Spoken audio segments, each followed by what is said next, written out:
It's Lynn. Nervous? Yes, I can't believe it's 12. That's Kathy. And Vicky. Hi, darling. Big day at last. Congratulations. Thank you. Oh, do you know my friend and co-graduate, Joy O'Neill? Yes, how nice Mr. and Mrs. Buchanan. Oh, hi, nice to meet you, Mr. Buchanan. Well, at least I get to meet the third O'Neill girl. Yes, the youngest and the spunkiest, I might add. Thanks. Well, I hope that I will be seeing a lot more of you, too. The pool's open. Oh, we'll be there. Good, and that means maybe we'll get to see a bit more of Dan. Well, shall we, my little matchmaker? 5 minutes, you later. Line up, please. Even my Aunt Vicky knows about you and Gary. I'm so glad you could come. It's such an honor to be able to entertain you in my home. Well, thank you, Dorian. It's lovely to be here. And I'm sure you both must be so proud of Cassie. Oh, it's a terrific speech. Yes, it was. I trust you'll be printing a complete text of it in the banner.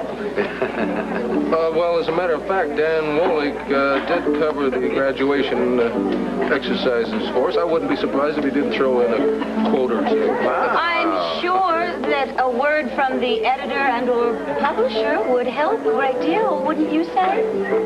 Dorian, just for you, and because it is such a special occasion, and because I'm so fond of Cassie, I will use my influence. One fact. Excuse me, just a moment. Thank you. Thank you.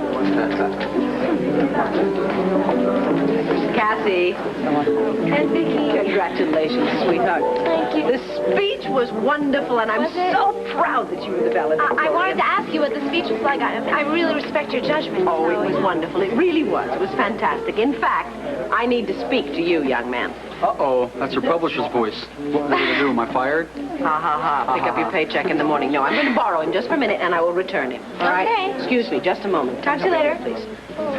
Excuse us. Excuse us. Hi. What's up? Honey, look, under ordinary circumstances, I really wouldn't do this. Mm-hmm. What, you mean fire me in the middle of a party? Sorry, okay. No.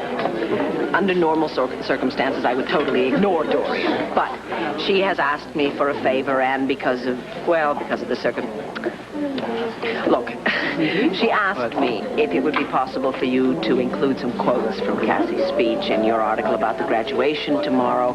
Sort of set the article apart a bit. Sure. Well, I've got a copy of it right here. Cassie's speech? She gave you a copy of her speech? No, I took it down while she was giving it. Word for word? Yeah, see? You have to translate that for me. I can't read those squiggles. Well, no, I took one of those speed writing courses. You know, I figured if I was going to be a reporter, I could use it. Did you really? Yeah. Why don't you use a tape recorder like everybody else? Well, you know, Vicky, I tried to do that for a while, but I found out that people get really intimidated by that. You know, you pull out a recorder and they just clam up. It's very true.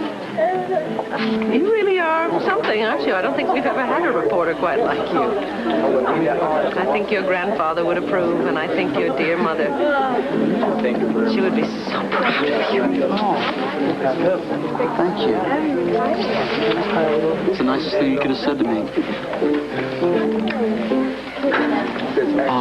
Excuse me, Joy just came here. Can I get away for a second? I wouldn't keep you for the world. Okay, Off you go. thank you.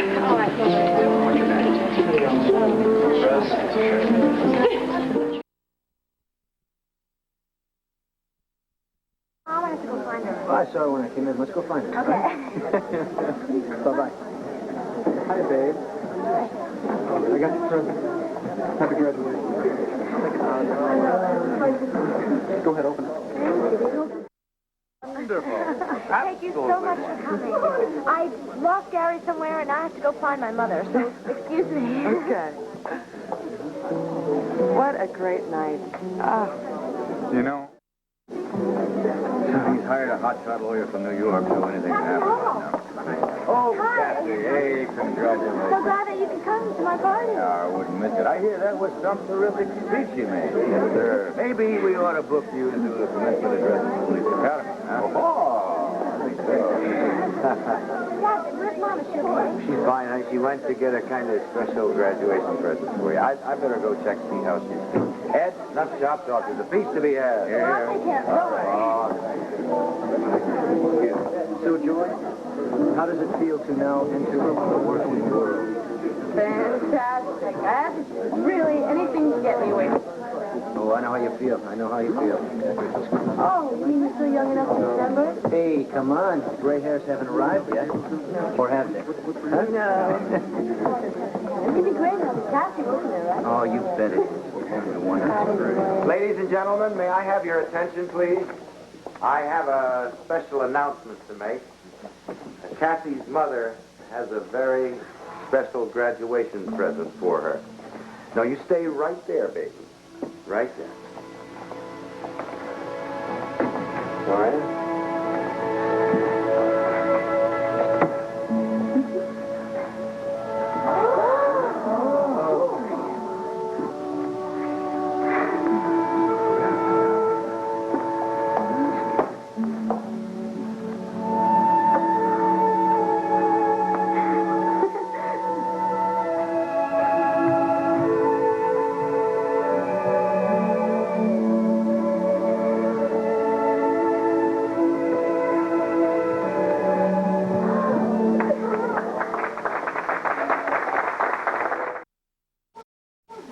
The best present that you could ever give me.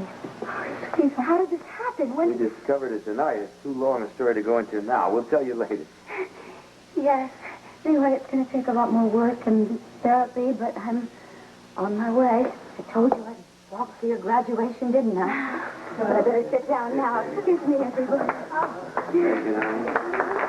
Thank you for your time. There are two people that I want to thank. My daughter and my husband.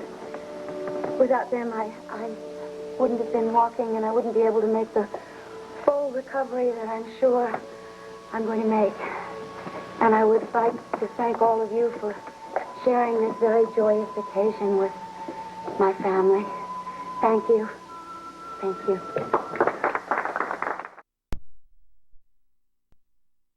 Be all this time. Now, how would they find that out, Delilah? Divorce proceedings can get pretty public, you know. Not unless the parties involved want them to. Are you going to expose him? I told you before that I'll do anything to save my marriage. And that's just how much I believe in it. So you... I'll let him know. Okay. That was Brady. Our assumption was correct. Dee Dee's car is intact. Not even a hubcap missing. But the ledgers are gone. Oh, dear. Where do we go from here? Any luck on tracking down Mrs. Prentice yet? Well, we got an address on her. Of course, that's where she was living when she retired from being a bookkeeper for Lord Manning. There's no guarantee that she's still there. Where did you say she was? In Linwood? In Wynwood? Yeah. I think I'll track her down myself, huh? Oh, Clint, come on. Why don't we let one of the investigators do it? Well, because I think I can get to the nub of the matter myself a lot faster than they can. They're going to have to ask a lot of indirect questions and beat around the bush. I can just lay it on the line. Could I make a suggestion here? Yes, of course. Obviously, you're concerned about Clint going over there, and Clint, you have everyday duties down at the Banner. But I have a couple of days off, I'm free. Now, why don't I go over there, since I know so much about the financial background of the company, and put it on the basis of research? We're missing a couple of records. Well, that's true, isn't it? Yeah, and I could tell her that we want to get a financial chronology together. And we would appreciate her help. Perhaps I could even suggest a little payment along the lines of a consultant's fee. Well, that's a good idea. Sure. Well, fine. Then I'll give her a call and see if I can't set up some kind of an appointment. Well, wait a minute. Don't you think that'll cause her to break and run? Clint, I know Mrs. Prentice. I was new on the job when she was ruling the roost down at Lord Manning. She has no reason to be threatened by me. Mark, thanks for the offer, but I still think that she'd probably speak a little more openly to someone she's never met, someone she has no reason to suspect. Honey, I think I'll go in the library and use the phone in there and check it out. Good to talk to you.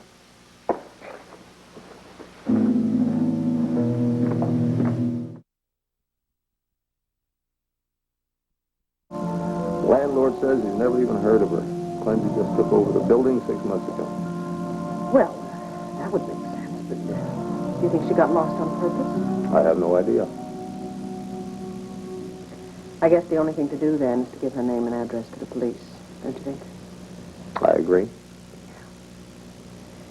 Well, now, we have another problem that we have to deal with. And it concerns a certain Jasmine Green.